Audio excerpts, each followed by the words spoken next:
예, 우리 계속해서 시편 말씀 묵상하고 있습니다. 시편 23편. 오늘은 6절 말씀, 여호와의 집에 영원히 거하리로다. 이 말씀으로 같이 은혜를 나누도록 하겠습니다. 여러분도 같이 묵상하고 또 같이 은혜를 나누어서 잘 알겠지만 시편 23편은 가장 감미로운 시입니다. 시편이 150편이 있습니다. 그 중에서 마치 그 반지에 보석알과 같은 게 있다 하면은 저는 이 시편 23편이다 이렇게 생각을 합니다. 그 새가 공중을 날면서 그 아름다운 노래를 이렇게 부르죠. 그처럼 이 6절의 짧은 이 시는 이 세상을 노래로 아주 가득 차게 만듭니다. 그러니까 이 시편 23편이 울려 퍼지는 곳에 고난이 사라져요. 슬픔에 잠긴 자들은 위로를 얻습니다. 감옥에 갇힌 자들은 불안에서 벗어나게 됩니다. 낭망한 사람들에게는 용기가 주어지고 병든 자에게는 새힘이 주어지고 또 뼈아픈 슬픔을 이기지 못하고 외로움에 있는 그 청년들에게는 안식과 희망을 가져다 준 것이 바로 이 시편 23편이었습니다. 여러분, 그 죽어가는 그 군인들이 마지막으로 그들이, 아니면 이건 정말 그 9.11 테러에서도 있었던 얘기지만 그 비행기가 이렇게 막 추락하고 있는 그 가운데서 그들이 마지막으로 암송했던 게 뭐냐? 시편 23편입니다. 그러니까 시편 23편을 그들은 암송하면서 평안히 눈을 감았던 거죠. 이 시편 23편이 울려 퍼질 때 음침했던 병원이 빛으로 충만하게 됩니다. 옥에 갇힌 자들은 뭐요? 이 시를 읽으면서 자유를 느꼈던 거죠.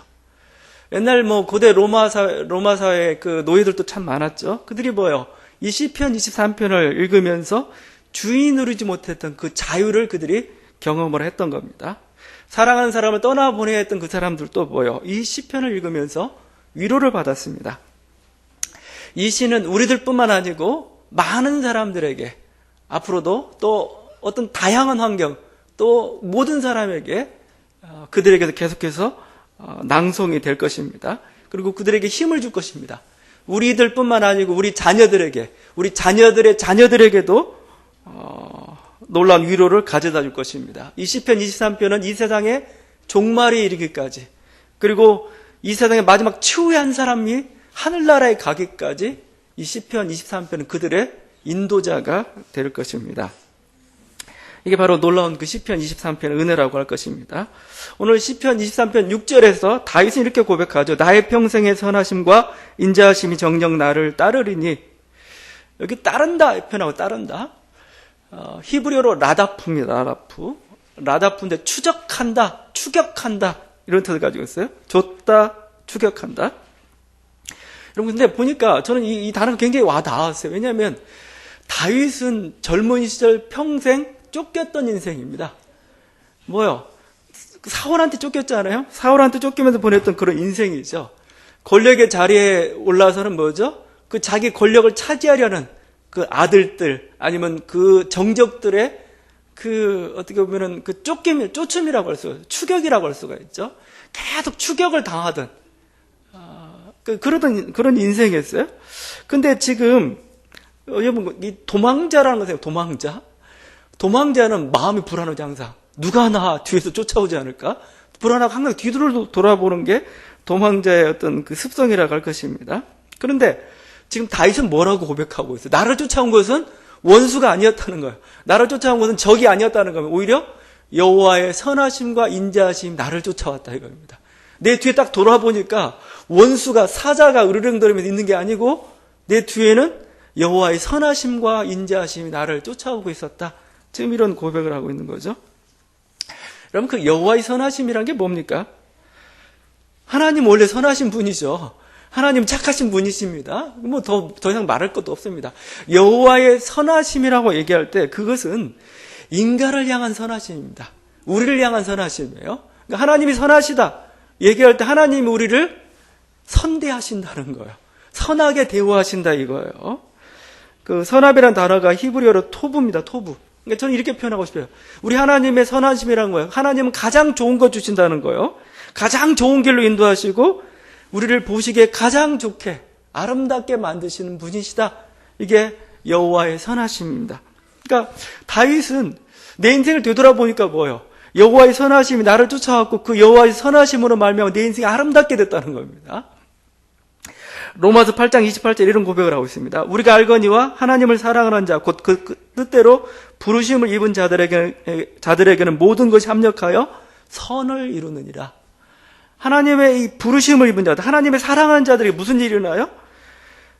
모든 것이 합력하여 선을 이룬다입니다. 모든 것이. 그러니까 다윗의 인생이 항상 하나님이 선대하셨다, 좋은 길로 인도하셨다라고 할 때 다윗의 인생이 항상 평탄했다는 얘기는 아닙니다. 항상 좋은 일만 있었다는 건 아니에요. 좋은 일도 있었고 나쁜 일도 있었습니다. 자기가 실수한 것도 있고 잘못도 있고 막 그래요. 평탄한 길도 있고 사망 음침한 골짜기도 있고 막 그랬다는 겁니다. 자, 그런데 되돌아보니까 뭐예요?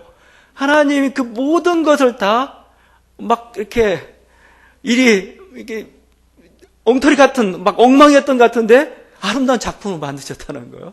선한 길로 우리를 인도하셨다는 겁니다. 그게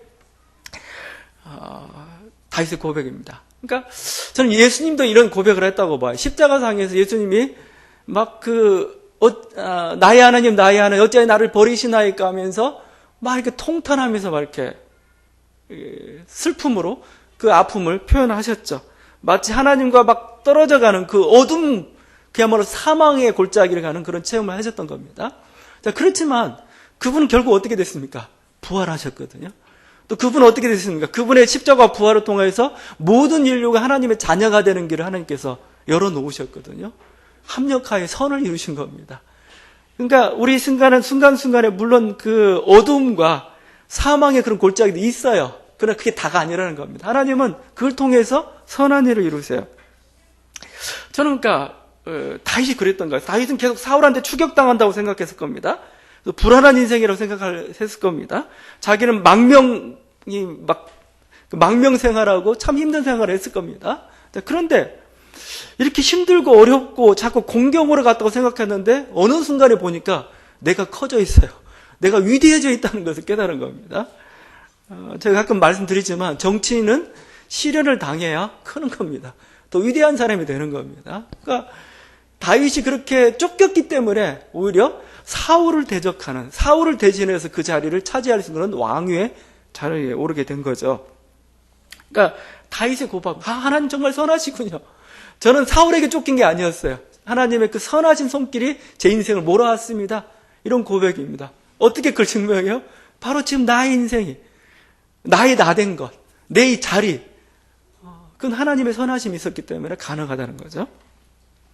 또 하나님의 인자하심, 여호와 인자하심이라고 얘기하죠. 인자하심이 뭐예요?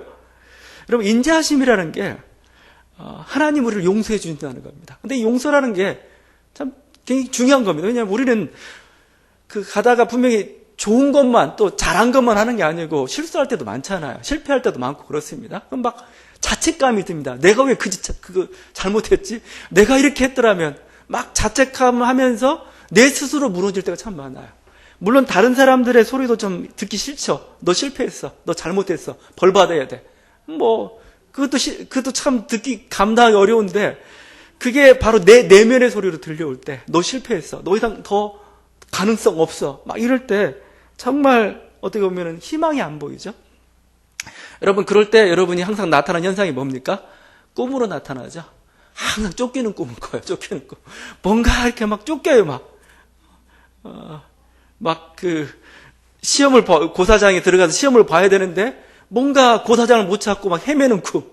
여러분 어떤 꿈을 꾸나요? 뭔가 이렇게 찾으려는데 안 보이고 막 몸은 안 움직이고 막 이러죠. 누가 막 쫓아오는데 막 다급하고 이게 우리들의 모습이에요. 스스로를 봐요. 사실은 뭔가 잘못되고 있다는 거죠. 뭔가 빨리 가야 되는데 못 가고 있다는 거예요. 자책하고 있다는 거죠. 자, 근데 그때 필요한 게 뭐예요? 여호와의 인자하심입니다. 인자하심. 인자하심이 뭐예요?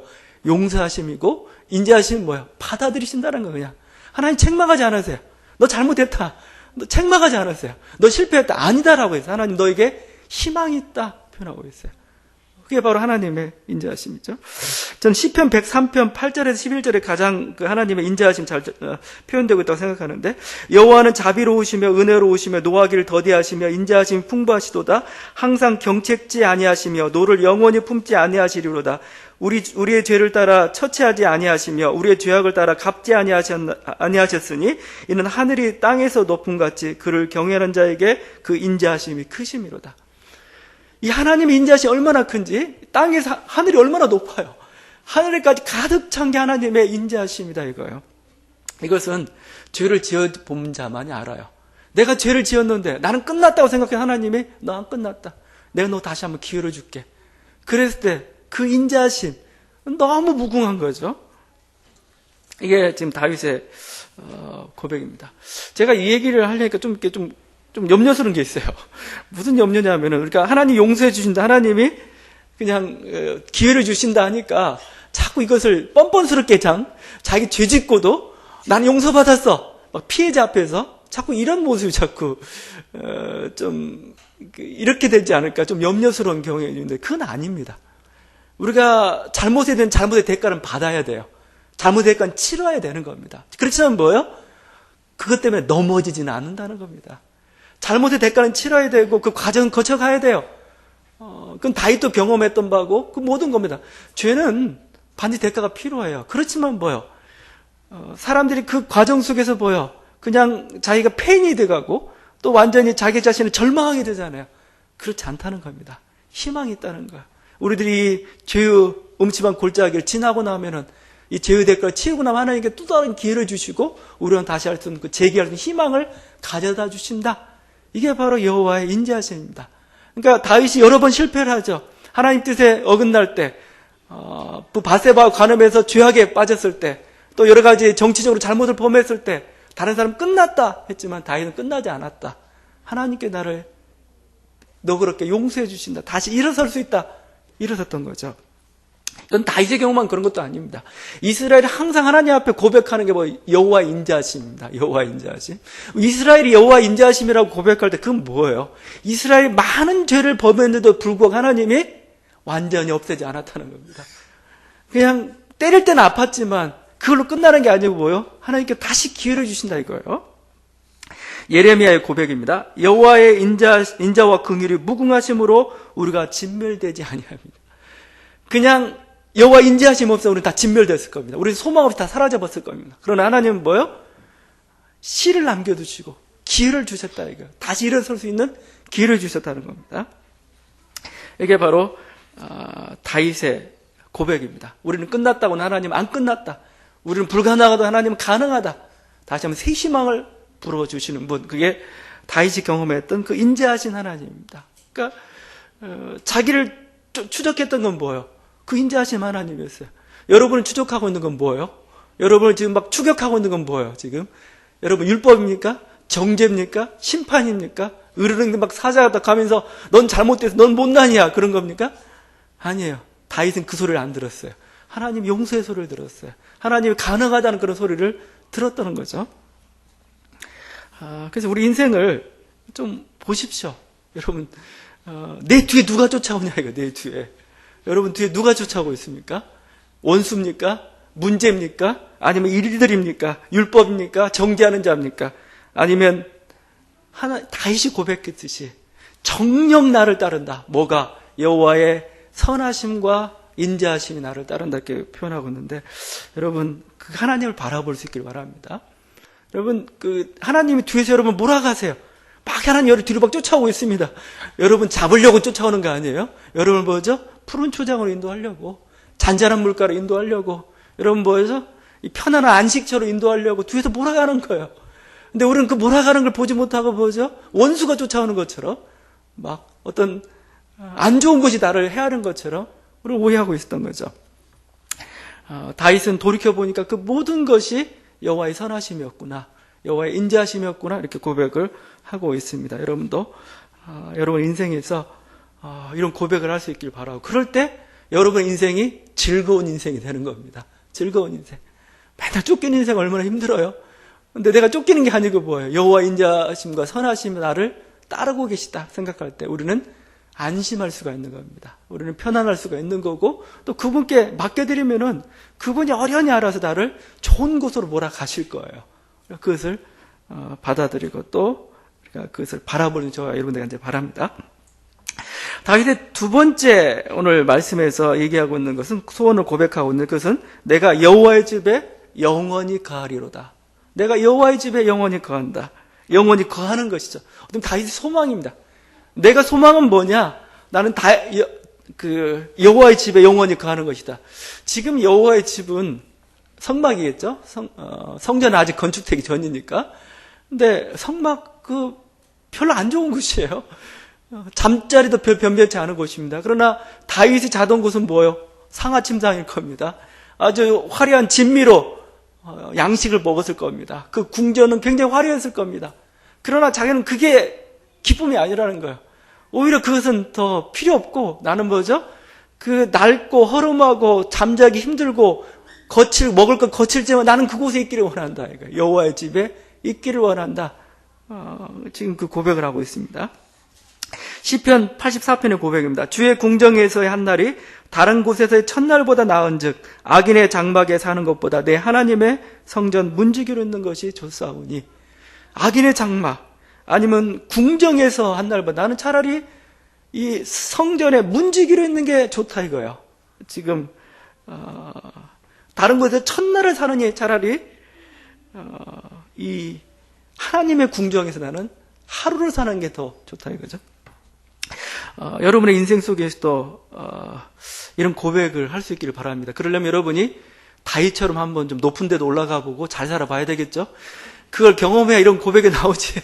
평생 그 경험하지 않은 사람은 아이고 여호와의 집도 좋지만 좀 편한 여호와의 집, 좀 높은 여호와의 집, 뭐 그럴 수도 모르겠습니다.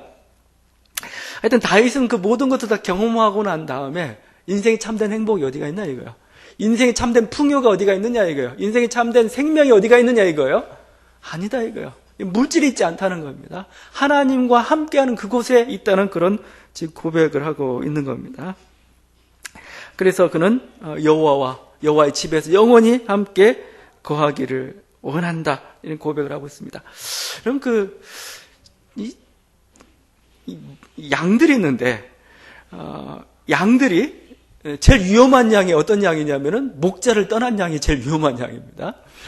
양이 보기에 저쪽에 푸른 초장이 있는 것 같고 저가 좋은 곳이 있는 것 같으니까 자꾸 목자 곁을 떠나가지고 다른 곳에 기웃기웃하다가 갑니다. 위험합니다. 그는 잘못하면 죽습니다. 양의 안전은 어디가 있느냐? 목자와 함께할 때 안전한 겁니다. 양은 언제 풍요로우냐? 목자와 함께할 때 풍요로운 거예요. 그러니까 다윗은 그것을 경험한 겁니다. 나의 풍요, 나의 생명, 나의 안전은 뭐예요? 이 목자의 집에 거하는 거구나. 목자와 함께하는 거구나. 그것을 느꼈던 거죠. 그래서 지금 이런 고백을 하고 있는 겁니다. 저는 돌아온 탕자의 비유도 마찬가지라고 생각합니다. 돌아온 탕자의 비유 뭐예요? 이 탕자가 모든 재산을 가지고 떠났어요. 멀리 떠났습니다. 마치 양이 목자를 떠난 것처럼 떠났습니다. 그래서 자기가 독립해보겠다고, 혼자 잘 살아보겠다고, 나 혼자 한번 보란듯이 살아보겠다고 살아봤어요. 근데 그 결과가 뭐냐예요. 결과는 돼지보다 못한 인생이 되어버렸습니다. 돼지 쥐엄 열매를 먹고 배불리러 가는데 그것도 먹을 수 없는 그런 형편이 돼버린 거죠. 그때 탕자가 고백했던 겁니다. 이런 고백입니다. 이에 스스로 돌이켜 이르되 내 아버지에게는 양식이 풍족한 품꾼이 얼마나 많은가. 나는 여기서 줄여 죽는구나. 이거죠. 그러니까 지금 제일 중요한 게 사실은 관계입니다. 관계. 아버지와 나와의 관계. 그 관계가 회복되고 바로 그곳이 천국인 거죠. 그곳에 풍요로움이 있는 겁니다. 그러니까 어떻게 보면 탕자는 우리 인류를 보여주고 있어요. 인류. 우리 인류는 항상 독립해 보려고 해요. 자존해 보려고 해요. 모든 철학도 그렇고 모든 어떤 그 인생의 움직임이라는 게 우리 하나님 없이 살 수 있다 이겁니다. 하나님 없이 산 결과가 뭐예요? 항상 보게 되면은 전쟁이에요. 폭력이에요. 갈등이에요. 19세기가 가장 인간에 대한 낙관주의가 판을 쳤던 그런 시대이죠. 여러분 진화론부터 여러 가지 공산주의 사상, 유토피아, 어떤 과학의 발전, 그게 가장 강성했던 때입니다. 마치 탕자처럼 우리 독립해보겠어 해서 나갔습니다. 근데 그 결과가 뭐였어요? 20세기에 1차 세계대전하고 2차 세계대전을 했어요. 수천만 명을 죽음으로 몰아넣었던 인류 사상 가장 비극적인 전쟁이었어요. 독립회복했다고 갔는데, 하나님을 떠나서 갔는데 그들이 이룬 열매라는 건 결국 뭐예요? 폭력과 광기와 전쟁이었던 겁니다. 여러분, 아버지 집에 정말 생명이 있구나, 아버지 집에 풍요로움이 있구나, 그냥 이것은 단순한 비유가 아니고 어떻게 보면 우리 인류의 현실입니다. 다윗은 지금 그것을 고백하고 있는 겁니다. 그래서 이 하나님 계신 곳, 아버지 계신 곳, 그것을 지금 아버지 집이라고 이렇게 표현하고 있죠. 여러분, 이게 우리가 천국이라고 자꾸 얘기하는데 이 천국이 좋다, 천국을 자꾸 얘기하는데 이 천국은 왜 좋냐? 뭐 어떤 곳이 천국이냐 했을 때 뭐 병이 없고 건강하고 물질적으로 풍성하고 먹을 것, 입을 것, 뭐 모든 게 다 갖춰진 그곳, 이게 천국이냐? 물론 그것도 천국의 모습이죠. 근데 천국의 가장 중요한 건 뭐냐면은 그곳이 아버지가 계시다는 겁니다. 그게 천국이지. 그곳이 예수님이 계시다는 게, 그게 예수님 계신 곳이 천국이지. 그러니까 아버지 집 할 때 집이 중요한 게 아니에요. 아버지가 중요한 거죠. 여호와가 중요한 거죠. 예수 그리스도가 계신 곳이 천국인 겁니다. 여러분, 그래서 이런 마태복음 보게 되면은 천국이란 말을 가장 많이 사용하고 있는 게 마태복음입니다. 마태복음은 천국을 표현하는데 천국이 하늘나라는 뜻이죠. 근데 이 천국이 하늘에 있는 나라가 아니에요. 자꾸 이게 장소 개념으로 생각합니다. 그게 아니고 원뜻을 제가 풀이하면 이렇게 되는 겁니다. 하늘에 계신 분이 다스리는 나라예요. 하늘에 계신 분이 다스리는 나라를 약칭 천국 된 겁니다. 그 뭐냐면 이 유태인들은 하나님 이름을 또 이렇게 하나님 함부로 못 불러요. 그러니까 하나님을 뭐라고 표현하냐면은 하늘에 계신 분 이렇게 표현하는 겁니다.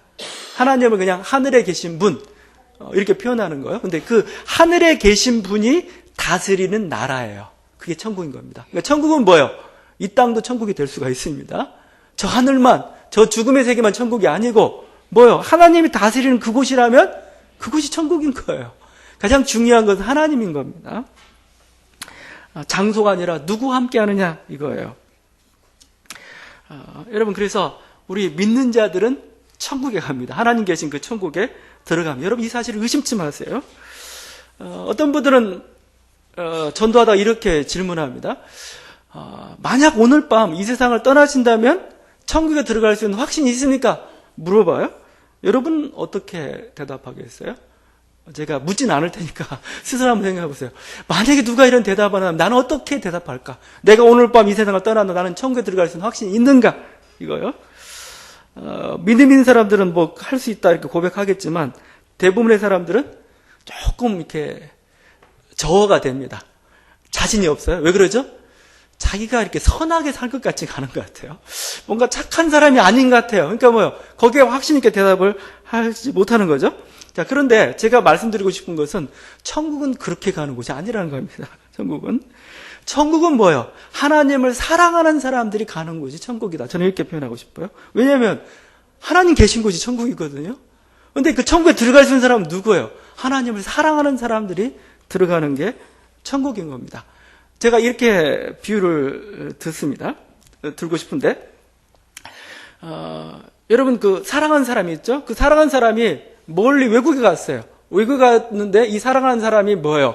편지가 왔습니다. 야, 내가 여기 기반을 다 닦아놨으니까 너 이제 그거 다 정리하고 이쪽으로 와라. 편지가 왔어요. 여러분 편지를 딱 받았을 때 뭐예요? 갑니까? 안 갑니까? 가죠. 왜 가요? 사랑하니까, 믿으니까 가는 겁니다. 근데 딱 받는 순간 뭐예요? 이거 혹시 사기치는 거 아니야? 가서 나 안 받아주면 어때? 어떻게? 이거 위험한 겁니다. 위험한 거예요. 그러니까 뭐예요? 어떻게 보면은 천국에 갈 수 있느냐 안 가느냐 그건 뭐예요? 사랑의 확신입니다. 당신 정말 하나님을 사랑하고 있습니까? 당신 하나님과 지금 사랑의 교제를 나누고 있습니까? 사실 더 중요한 것 같아요. 그 사랑의 교제를 나누고 있다면 그 사랑하는 그분이 이제 죽음 너머에 당신을 부르고 계신데 그곳 갈 수 있습니까? 예, 갑니다. 전 가고 싶습니다. 고백할 수가 있는 거죠. 여러분, 이 시편 23편의 고백은 그래서 그 양과 목자의 고백이지만 이스라엘과 하나님 사이의 고백이기도 하고 다윗과 하나님 사이의 고백이에요. 다윗은 하나님과 항상 동행했기 때문에 이분하고 떨어진다고 생각할 수가 없어요. 심지어 죽음마저도 이분과의 나와의 관계를 끊을 수가 없는 겁니다. 다윗은 청구된 신앙을 가진 거죠. 우리도 또 마찬가지입니다. 예수님에 대한 사랑이 내 안에 있다면은 죽음마저도 내 예수님에 대한 사랑을 나로부터 끊을 수가 없다는 겁니다. 그러니까 저는 문제는 이거라고 봐요. 그냥 천국을 장소적 개념이나 어떤 교리 가지고 들어간다 생각하지 말고 내가 정말 주님을 사랑하는가 이거예요. 내가 주님과 함께 지금 동행하고 있는가, 그분을 내가 알고 있는가, 그분을 내가 깨닫고 있는가, 이게 더 중요한 것 같습니다. 여러분이 그분을 사랑하고 그분을 알고 있다면 마지막 순간이 그렇게 두렵지는 않을 겁니다. 하나님 부르실 때 저는 아멘하고 그 길을 가게 될 것입니다. 제가 천국에 대한 이야기가 나왔으니까 좀 더 언급해 보고 싶은 게 있는데, 여러분 그 간증을 들어본 적 있나 모르겠는데 요즘 한국교회 주목받고 있는 간증이 있습니다. 그 뭐냐면은 신성종 목사님이 그 8일 동안 이렇게 꿈과 환상 가운데서 이 천국과 지옥을 보고 왔다는 겁니다. 그래가지고 이분이 내가 본 천국과 지옥이라는 책을 썼어요. 그리고 또 간증 집회를 하면서 그 간증 동영상이 이렇게 인터넷에 많이 유포되고 있습니다. 저도 그걸 읽어봤어요. 아니, 그걸 간증한 걸 이렇게 들어봤습니다. 들어보면서 이분이 그걸 통해서 천국과 지옥에 대해서 너무 생생하게 우리들에게 전해주는 것은 좀 괜찮은데, 좀 잘못 오도되는 경향도 있다는 생각이 많이 들었어요. 이거 좀 잘못 오해될 수도 있겠구나. 그런 생각도 많이 들었습니다. 이분이 간증하고 온 내용은 이런 겁니다. 자기가 지옥을 갔는데, 지옥에, 그 강양욱 목사라고 있습니다. 북한의 최고 지도층에 있는 목사 있죠. 그 목사가 자기를 인도해가지고 지옥을 다 보니까 지옥이 상층, 중층, 하층, 3층으로 되어 있다는 겁니다. 천국도 이제 그 천사의 인도를 떠나서 갔는데 천국이 12개의 반열로 이렇게 12개 어떤 상급 반열입니다. 이렇게 되어 있다는 겁니다. 자, 그러면서 그들이 지은 죄악 또 그들이 가지고 있는 믿음의 정도에 따라서 지옥에서 상층, 중층, 하층에 있는 사람 또 뭐죠? 또 그들이 평상시에 주님을 믿으면서 쌓은 상급에 따라서 또 1단계부터 1등급부터 어떻게 보면은 이 12 반열까지 이렇게 그 천국이 높낮이가 있다는 겁니다. 그러면서 이분이 언급하고 있는 사람 자기가 가서 봤다는 거예요. 히틀러부터 테레사 수녀, 주기철 목사, 심지어 살인마 김대두까지, 옛날 유명한 살인마죠. 김대두까지 자기가 보고 왔다는 겁니다. 어느 위치에 있는지 다 이렇게. 놀라운 것은 대형교회 목회자들 중에 지옥 간 사람도 있다는 겁니다. 자기 영광만 취하다가. 또 그런데 가난한 개척교회 목사들 중에서 또 높은 하늘의 어떤 그 상급 반열에 들어가 있는 분들도 있었다는 겁니다. 제가 하여튼 그 내용은 잘 좀 이렇게 별로 동감이 안 가고 좀 오해 사는 부분도 있겠다고 생각했는데 그 중에 좀 제가 감동받은 게 있습니다. 굉장히 은혜 받은 구절이 있습니다. 뭐냐면은 저와 같이 작은 개척교회라는 목회자에게 하나님께 큰 상급을 주신다는 거예요. 그래서 세 번째 반열에 들어갈 수 해주신다는 세 번째 반열이 얼마인 줄 아세요? 제1반열, 정확히 명칭은 제1반열에는 순교자들이 들어갑니다. 주기철 손양원 목사님. 그러니까 3반열은 굉장히 높은 겁니다. 제 밑에 누가 있냐면은 테레사 수녀하고 슈바이처 이런 사람들이 있어요. 그래서 이건 하나 어떻게 한번 건져볼까 이런 생각이 좀 들었습니다. 여러분 또 더 놀라운 게 있습니다. 이런 개척교회를 다니면서 협력한 집사들과 평신도들도 이 3반열에 들어갈 수 있다는 거예요. 여러분도 열심히 하십시오. 세 번째 반열에 들어설 수가 있습니다. 제가 그냥 여러분 즐겁게 그냥 들으십시오. 제가 이걸 보면서 천국에 대한 얘기를 해야 되는데 이걸 다시 설명해야 되는지 저는 한국교회 현실 때문에 그래요. 그러니까 어떤 사람이 환상을 보고 어떤 사람이 뭔가 이렇게 얘기하면은 좀 자기가 판단을 해봐야 됩니다. 하나님 말씀에 비춰봐가지고 이게 옳은 건지 어디까지 받아들여야 될 건지 해야 되는데 그게 안 되고 신비적인 거라면 무조건 그냥 받아들이는 경향이 너무 심해요. 제가 이분 걸 이렇게 딱 간증을 듣다 보니까 이분의 그 간증의 틀을 형성하고 있는 게 뭔지를 알았어요. 그건 뭐냐면 단테의 신곡입니다. 단테의 신곡. 중세기에 기록된 아주 유명한 책인데 클래식이죠. 아주 위대한 클래식인데 클래식의 정의가 뭐죠? 위대하다고 하지만 아무도 읽지 않는 게 사실 클래식인 것처럼. 근데 이분은 단테의 신곡을 너무 좋아했어요. 그러니까 신곡은 천국 연옥, 지옥 해가지고 전부 등급이 있습니다. 뭐 지옥도 9층천까지 나오고 뭐 천국도 뭐 12단계 나오고 막 이런 식으로 해가지고 각 단계마다 어떤 사람들이 들어가 있고 그 형식을 그대로 취하고 있는 겁니다. 그리고 거기에서 인용되고 있는 문장들도 단테의 신곡에 있는 문장들이 많아요.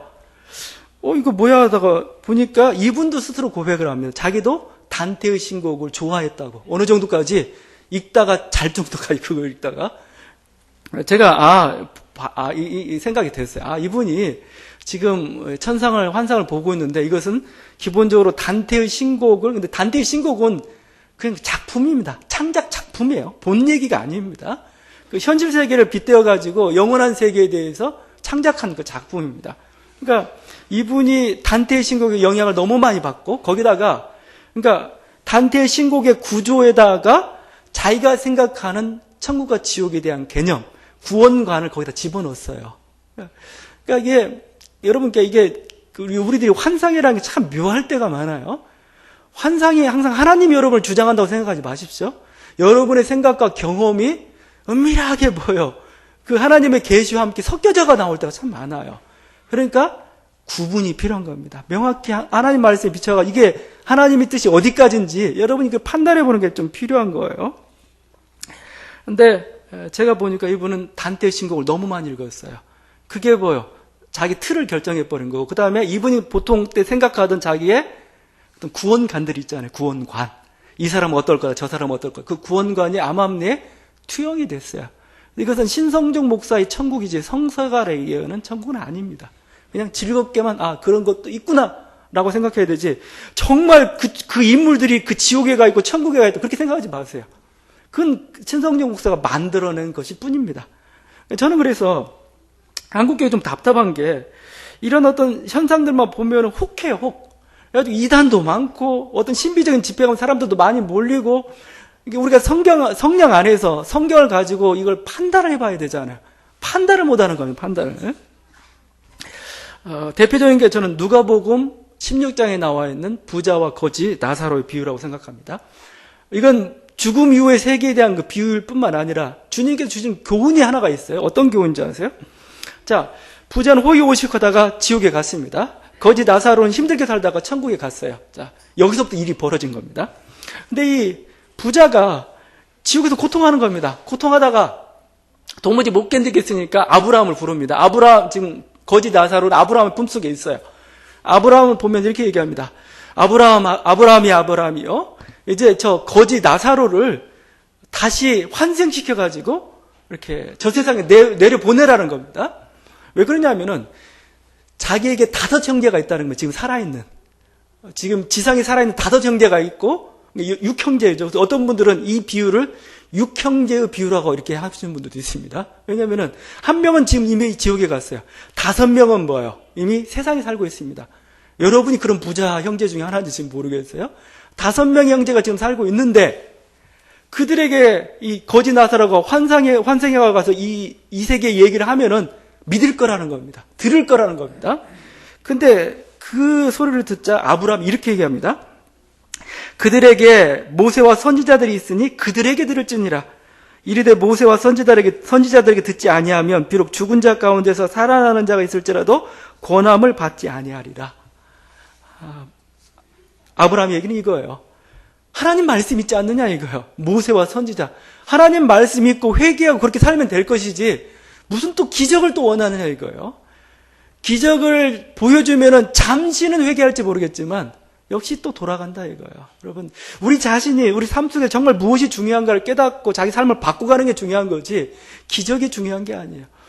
광야에서 이스라엘 사람들은 매일같이 기적을 체험했어요. 만나와 메추라기의 기적을 체험했습니다. 그러나 그들이 하나님을 원망하고 또 우상을 섬기고 그랬어요. 기적은 기적 가지고 우리 신앙이 형성이 되는 거 아니에요. 여기 보면 하나님 말씀 있다 이거 말씀 가지고 판단하고 말씀 가지고 자기를 고치면 될 것을 왜 다른 거 원하느냐 이거예요. 여러분, 그러니 여러분 이런 문제 또 천국에 대한 간증들이 옛날부터 많아요. 뭐 펄시 콜레부터 시작해가지고 뭐 그 스웨덴 보리 뭐 해가지고 엄청난 많은 사람들이 간증들을 했습니다. 여러분이 잘 분별하십시오. 그때 보면 그들의 어떤 간증이라는 게 전부 시대의 옷을 입고 있다는 걸 여러분 알 수가 있습니다. 거기 핵심이 뭔지. 천국은 있다는 것, 천국은 뭔가 풍요롭다는 것, 뭔가 이렇게 영광으로 가득 찼다는 것, 그것 외에는 우린 다른 건 좀 여러분이 새겨서 좀 이렇게 잘 분별해서 봐야 될 것입니다. 하여튼 우리는 천국이 있음을 믿고 있죠. 또 우리 하나님 아버지 계신 곳이 바로 천국임을 우리는 또 믿고, 우리가 죽음 위에는 바로 그 세계에 들어가고 저는 또 믿습니다. 이 천국은 누가 들어갑니까? 아까 얘기했던 대로 하나님을 사랑하는 자들, 하나님의 사랑하는 자녀들이 들어가는 곳이 바로 이 천국입니다. 요한복음 말씀입니다. 종은 영원히 집에 거하지 못하되 아들은 영원히 거한다. 종은 그 집에 거하지 못해. 그러나 아들은 그 집에 영원히 거한다. 주님의 말씀입니다. 그러므로 여러분, 천국은 더 이상 낯선 곳이 아니에요. 여러분, 하나님은 아버지라고 고백하고 있잖아요. 아버지 계신 집이에요. 그곳이 뭐예요? 우리들에게는 고향이지 뭐예요. 아버지 계신 곳이 고향이죠. 부모님 계신 곳이 고향이죠. 바로 그곳은 우리들의 고향입니다. 우리들이 태어났던 곳이고 우리들이 돌아갈 곳이에요.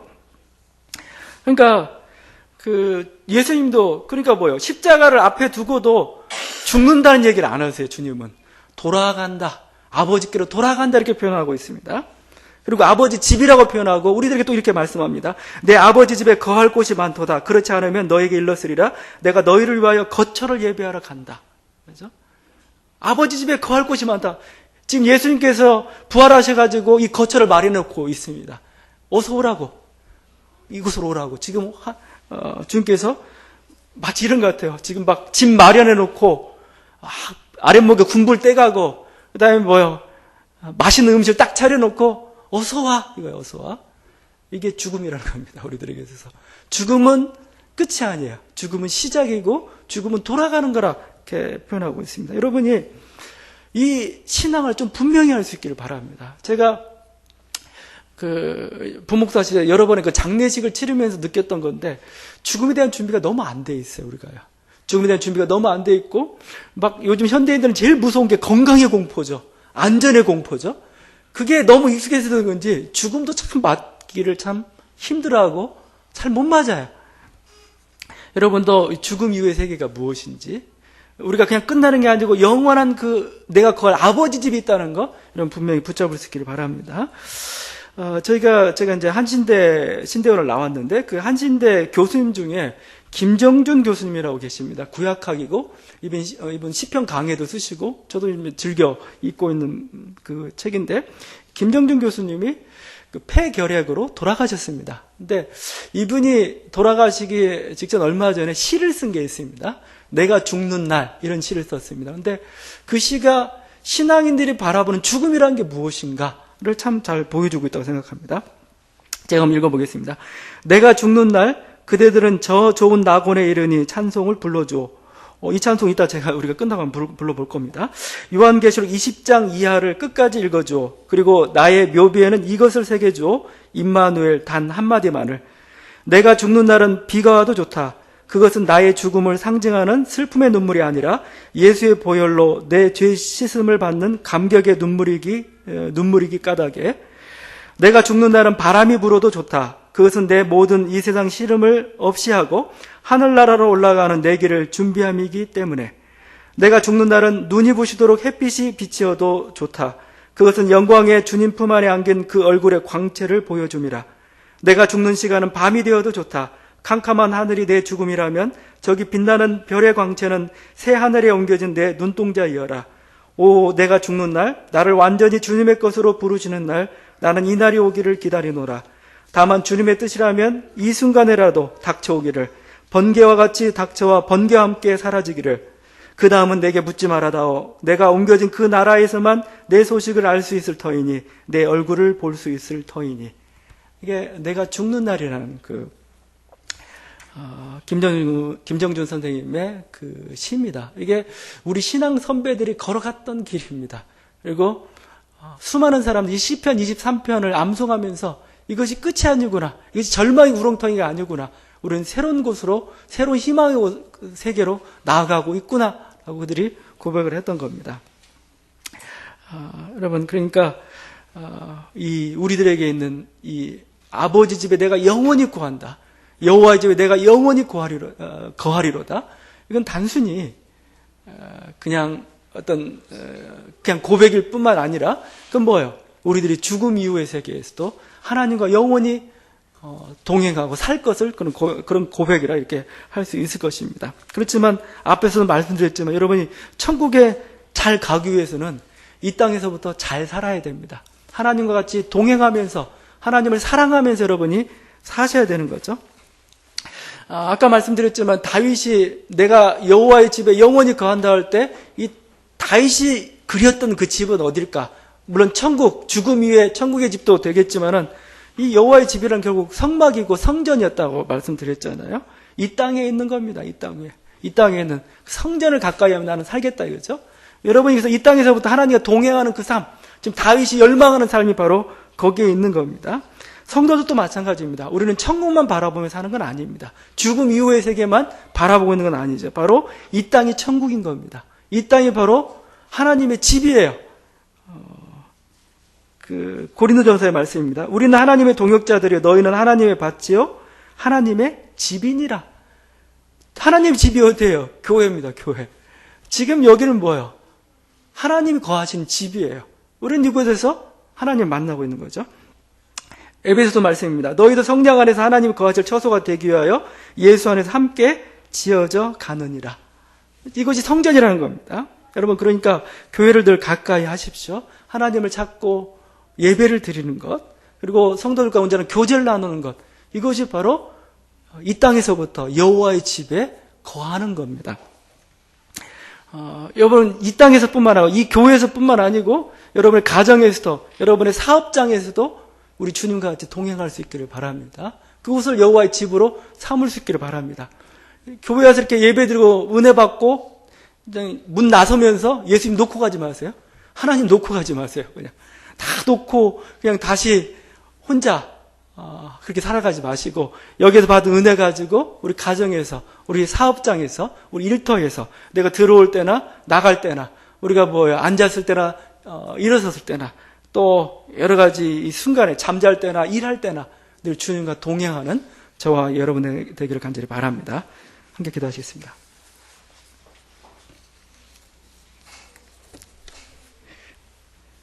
하나님 아버지, 다시 한번 저희가 여호와는 나의 목자이심을 위한 고백을 드립니다. 내 인생의 뒤를 되돌아보니 우리는 원수와 또 사자와 일과 또 정죄함이 쫓아온 줄 알았더니 그 너머에 하나님의 선하신 손이 있고 하나님의